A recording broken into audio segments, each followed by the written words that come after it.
Trusting in Allah subhanahu wa ta'ala doesn't just mean trusting in His power, but it also means trusting in His wisdom. And sometimes that's a lot harder to do with your dua. So sometimes you might feel like you know exactly what you want and you're looking for the perfect way to ask for it. But part of that relationship of trust with Allah subhanahu wa ta'ala is that you actually want Him to give you what's best for you, even if that contradicts what you so desperately are asking for initially.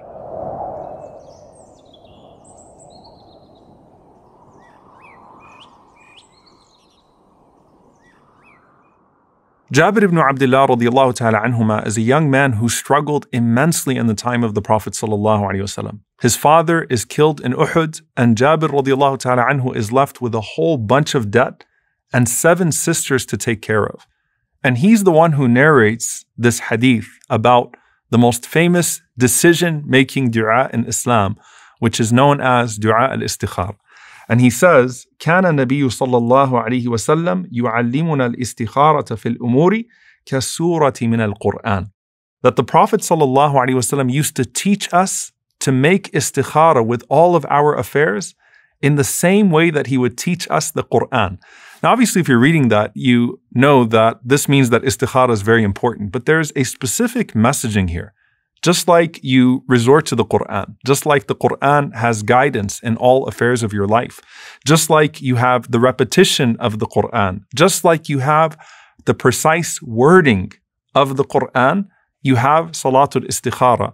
And Imam Ibn Raslan al-Shafi'i, rahimahullah, he says that what's implied here is that you don't change any of the words of this dua. You don't add to it, you don't take away from it. You say it exactly as the Prophet ﷺ taught it, in the same way that you recite the Quran. And he says that clearly there is blessing in the specific wording that the Prophet ﷺ is using in Salatul Istikhara. And Imam Ibn Battal rahimahullah says the other implied meaning of this is that it is not befitting for the believer to rush into any matter, minor or major, until they first seek Allah subhanahu wa ta'ala's guidance. And so istikhara is not just for some major decision in your life, meaning it's not just for marriage and it's not just for trying to get into a particular program. It is for every single element of your life, and that is the relationship of dependence that you have upon Allah subhanahu wa ta'ala. And he says something deeply profound. He says, so the Prophet sallallahu alaihi wasallam is showing us that the relationship of istikhara to the affairs of our lives is like the relationship of Quran to salah, the relationship of the recitation of Quran to every prayer. So basically, life without reciting istikhara is like salah without the recitation of the Quran. That's how important this dua was to the companions of the Prophet sallallahu alaihi wasallam. So what is istikhara and what isn't istikhara? So first and foremost, istikhara is not a magic pill. It's not something that suddenly clears the fog and gives you all sorts of clarity and opens the pathways for you. It's also not a dream, and this is probably the hardest thing for people to come to terms with. If you're trying to get married to someone and you pray istikhara and you see them in a dream, it's probably because you really want to marry that person, not because of the istikhara. Istikhara is not necessarily connected to your dreams. It's a dua for guidance, not something that shows up. There are no colors that you see at night that indicate yes or no. There's no such thing as an istikhara fairy. Yes, I've actually heard some cultures where you put yes and no under your pillow and you make dua and then you pick one of the pieces of paper and see which one it shows up as. That's just our desire to always get the direct answer that we're seeking from Allah subhanahu wa ta'ala. But part of our dependence upon Allah subhanahu wa ta'ala is giving the process to Him and giving the outcome to Him. And so istikhara is actually asking Allah subhanahu wa ta'ala to guide you to the right way after you have done everything in your power, in your capacity to find the right way. So basically, after you've done your own homework and you've covered 2 other bases of decision making, you come to Allah subhanahu wa ta'ala for the final blessing. What does that mean? First and foremost, you exert your own efforts and your own thinking to see if this is good for you in your deen and your dunya. Secondly, you consult righteous people. You seek consultation. You do istishara, which is seeking people's advice to see if this is really the best thing for you in your deen or your dunya. And then you go to Allah subhanahu wa ta'ala after your own deduction and that righteous consultation, and you say, "Oh Allah, facilitate it for me if it's good for me, and take it away from me if it is bad for me." And this is why, subhanAllah, some of the scholars even mention, وَلْتَكُنِ الْإِسْتِشَارَةُ قَبْلَ الْإِسْتِخَارَةِ, that you should seek consultation before you do istikharah, because even when Allah addresses the Prophet ﷺ, He says, وَشَاوِرْهُمْ فِي الْأَمْرِ فَإِذَا عَزَمْتَ فَتَوَكِّلْ عَلَى اللَّهِ, that seek their consultation, and then once you come to a decision, then put your trust in Allah subhanahu wa ta'ala. Imam Ibn Taymiyyah rahimahullah says, no one regrets the istishara of the creation, the seeking consultation of the creation, and the istikharah, the seeking guidance from the Creator. And Qatada rahimahullah said, no one is going to cover these two bases and then not come to a blessed decision. So how do you actually pray Salatul Istikharah? The Prophet ﷺ said, إِذَا هَمَّ بِالْأَمْرِ فَلْيَرْكَعْ رَكْعَتَيْن, that first and foremost, you pray 2 rak'ahs. Now, by the way, these can be any 2 rak'ahs that are not fard. So it could be your sunnah prayer. It could be entering upon the masjid. Some of the scholars said, especially if you combine it with some of the blessed times. So you could do it at Salatul Duha, for example. And any 2 rak'ahs that you're going to pray that are not fard, just make the intention for istikharah as well, and then read the dua after you finish those 2 rak'ahs. And if you make this a daily habit, and that's the implication here, that the Sahaba would do this a lot, where most of us probably do this like 3 or 4 times in our lives. If you make this a daily habit, even with your Fajr Salah, right, the 2 rak'ahs before Fajr, that you're going to pray 2 rak'ahs and make that dua, then think about how much more clarity you're going to have in life, and think about how much more blessed your decision making and your decree is going to be. So you pray these 2 rak'ahs. And then the Prophet ﷺ said, after the salam, you make the following dua. Allahumma inni astakhiruka bi'ilmika wa astaqdiruka biqudratika wa as'aluka min fadlika al-azim fa innaka taqdiru wa la aqdir wa ta'lamu wa la a'lam wa anta 'allamul ghuyub. So, O Allah, I seek your guidance in making a choice by virtue of your knowledge. So first and foremost, you're asking Allah subhanahu wa ta'ala by virtue of recognizing that Allah knows what you do not know. And so I don't understand the full consequences of my decision. So I've covered my bases, but oh Allah, I'm looking to you for your ilm, for your knowledge. And I ask you by your great bounty. And that is the recognition that everything that Allah subhanahu wa ta'ala gives to us is from His grace, it's from His fadl. And so I'm asking you from your great bounty. And you have power and I have none. So subhanAllah, even if I know what's good for me, I can't pursue anything without your ability, O Allah. So I am recognizing your knowledge, I'm recognizing your grace, and I'm recognizing your power to achieve what I cannot achieve on my own. And subhanAllah, here you say, for verily you know and I do not know, you are the knower of al-ghuyub, the unseen things. Why is this so profound? Because you've done your homework on the seen things, but there are certain elements of even the seen things that you can't see. So, oh Allah, you know everything that I don't know about the hidden realities of this decision. And that's tawakkul, that's trust in Allah subhanahu wa ta'ala, because things can check out 100% through the first 3 bases. But here, oh Allah, you are allamul ghuyub. You are the knower of all hidden things. And then you say, Allahumma in kunta ta'lamu anna hadha al-amra khayrun li fi dini wa ma'ashi wa aqibati amri faqdurhu li wa yassirhu li thumma barik li fihi. O Allah, if in your knowledge you know that this matter is good for me, first and foremost in my religion.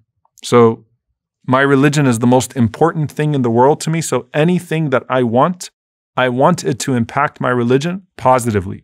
If it's going to impact my religion negatively, then I definitely don't want it, even if it's good for me in regards to my worldly affairs. So first and foremost, you know that this is going to have a positive impact on my deen. Secondly, on my livelihood. Thirdly, aqibati amri, which is the final outcome of my affair, which is the hereafter. So, oh Allah, if you know that this is good for me in my deen, in my livelihood, and in my final outcome, when it's all said and done, aqibati amri, in the hereafter, then 3 things. Ordain it for me. So you ask Allah subhanahu wa ta'ala for the qadr of it, which is the decision. So ordain it for me. Secondly, make it easy for me. So make the process easy for me as well, O Allah. Thirdly, bless it for me. So the outcome, also, let it have barakah in it, O Allah. SubhanAllah, you're asking Allah subhanahu wa ta'ala for the qadr of it, for the yusr of it, and for the barakah of it, for an easy decision, for an easy process, and for a blessed outcome. But then here's the harder part of the istikharah. You turn to Allah subhanahu wa ta'ala and you say, وَإِن كُنْتَ تَعْلَمُ أَنَّ هَذَا الْأَمْرَ شَرٌّ لِي فِي دِينِي وَمَعَاشِي وَعَاقِبَةِ أَمْرِي فَاصْرِفْهُ عَنِّي وَاصْرِفْنِي عَنْهُ وَاقْدُرْ لِيَ الْخَيْرَ حَيْثُ كَانَ ثُمَّ أَرْضِنِي بِهِ. SubhanAllah, this is such a beautiful dua. And even if you say it 1,000,000 times, if you just ponder on every word, you'll see the blessing of it. In your knowledge, O Allah, you know that this is going to be bad for me in my religion, or bad for me in my livelihood, or bad for me when it's all said and done, then don't decree it for me. So take it away from me, right? And turn me away from it, which means do not let my heart become attached to it. So subhanAllah, you're not just asking Allah to turn it away from you, you're asking Allah to turn you away from it. Why? Because if your heart remains attached to that thing, then you're not going to have peace of mind. You're going to keep on saying, well, maybe there's still a chance. Maybe there's still a chance. Maybe there's still a chance. Maybe all the signs are not clear, right? So you're saying, oh Allah, take it away from me and take me away from it. And then ordain for me good wherever it may be, which also shows, I don't know where the next khair is. I don't know where the good actually is going to be. And how many times did we think that all of the doors were shut, only to find a door that we didn't even know existed open for us and have what was better for us all along.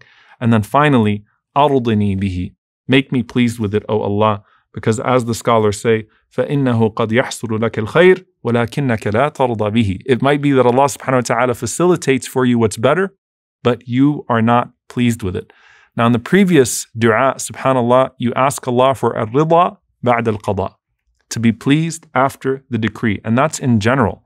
But here, even with something specific, oh Allah, as much as I want it, if you know it's going to impact me negatively, especially in regards to my deen and my akhirah, take it away from me, oh Allah, and then let me be pleased with that outcome. Let my heart, also have no connection to that anymore. And you'll see this, by the way, with some of the salihin, with some of the righteous, they spoke about this, that they wanted something or someone so badly, and then it was as if Allah subhanahu wa ta'ala turned their hearts away from it. And that could be a direct result of this dua. Now, the last thing I'm going to say here is, how many times do I do istikharah? Like, at what point do I decide that Allah has closed this door for me? And the answer is, there is no limit to how many times you do istikharah, but go back to your other decision-making mechanisms and try to approach things rationally and approach that same group of people or someone that you trust so that they can help you see things clearly.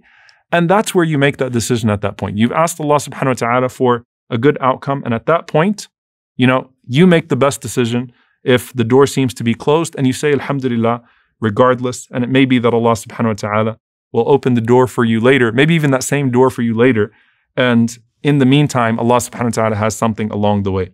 At the end of the day, trust that Allah subhanahu wa ta'ala has something good in store for you. And the fact that He allows you to make this dua is of the most beautiful signs that He has something good in store for you. Abu Bakr ibn Ayyash, rahimahullah, he said that قال بعض الحكماء, that some of the wise people of the past said, من أعطي أربعا لم يمنع أربعة, that whoever is given 4 things will not be deprived of 4 things. من أعطي الشكر لم يمنع المزيد, whoever is given the blessing of gratitude will not be deprived from increase. ومن أعطي التوبة لم يمنع القبول, and whoever is given the ability to repent will not be deprived from acceptance. وَمَنْ أُعْتِيَ الْإِسْتِخَارَةَ لَمْ يُمْنَعِ الْخِيَرَةَ, and whoever is given the blessing of istikharah will not be prevented from guidance. وَمَنْ أُعْتِيَ الْمَشُورَةَ لَمْ يُمْنَعِ الصَّوَابَ, and whoever is given advice is not going to be deprived of correctness. May Allah subhanahu wa ta'ala grant us goodness and correctness in all of our affairs. اللهم إني أستخيرك بعلمك وأستقدرك بقدرتك وأسألك من فضلك العظيم،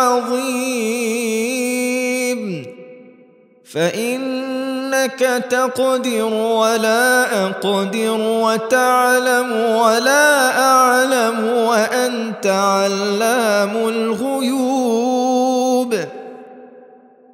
اللهم إن كنت تعلم أن هذا الأمر خير لي في ديني ومعاشي وعاقبة أمري فاقدره لي ويسره لي ثم بارك لي فيه.